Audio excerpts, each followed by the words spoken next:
বাইকের মালিকানা পরিবর্তন করতে কি কি ডকুমেন্টস লাগে এবং কত টাকা লাগে, কি কি প্রয়োজন হয়।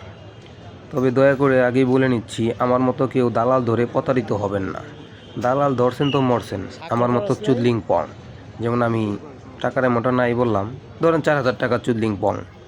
যাই হোক, আপনারা বিআরটিতে যাবেন। বিআরটিতে যে বিআরটির পাশেই দেখবেন অনেক দালালরা ডাকাডাকি করে, অনেক স্টুডিও আছে। আপনার স্টুডিওতে যাবেন, স্ট্যাম্প, আপনার ভোটার আইডি কার্ডের ফটোকপি, আপনার ড্রাইভিং লাইসেন্সের ফটোকপি, আপনার 2 কপি ছবি, নোটারি পাবলিক সব কিছু করে দিবে 15 থেকে 1800 টাকায়। তবে আপনারা দাম কষাকষি করে নেবেন। তারপর ব্যাংক ডাপ কি? ব্যাংক ডাপের জন্য আলহামদুলিল্লাহ ব্যাংক ডাপ করে আসলাম। ব্যাংক ডাপ 3800 টাকা।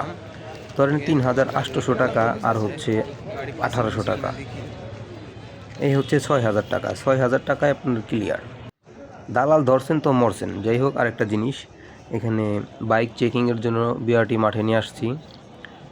এখানে কাকু এসে বলতেছে, আঙ্কেল আপনার যেই গাড়ির নাম্বার আছে এখানে নাম্বারটা কার, আপনার না ফার্স্ট মালিকের? আমি বললাম ফার্স্ট মালিকের। দেন আমারটা লাগাইতেছি এখানে। এই তো ম্যাজিস্ট্রেট এসে পড়ছে গাড়ি চেকিংয়ের জন্য। এই যে ম্যাজিস্ট্রেট টিসিস নাম্বার দেখলো, এখন সাইন করবে। সাইন করা শেষ হয়ে গেলেই এটা নিয়ে আবার জমা দিতে হবে 314 নম্বর রুমে। 314 নম্বর। এবং আমার যে বিক্রি করবে, ক্রেতা বিক্রেতা দুজনই উপস্থিত থাকতে হবে সেখানে। এবং ওইখানে বিক্রেতার ছবি নিবে, সেটা আবার প্রিন্ট করে আবার বাইরে এসে আমার ছবি তুলতে হবে, তারও ছবি তুলতে হবে। আলহামদুলিল্লাহ ছবি তুলছি এবং ছবি তুলে দুজনই ক্রেতা বিক্রেতা প্রিন্ট করছি। এটা আবার নিয়ে 314 নম্বর রুমে নিয়ে জমা দিতে হবে। তারপর ওখান থেকে আমি একটা স্লিপ পাবো। ভাই ছবি তুলে নিচ্ছে। ভাই মার্শাল্লাহ অনেক সুন্দর, ভালো মনের মানুষ। ভাই বাংলাদেশ বর্ডার গার্ড, একজন বিজিবি। ভাইয়ের পোস্টিং যশোর। দেখা যাচ্ছে ছুটিতে আসছে, ছুটি নিয়ে শুধু আমার জন্যই।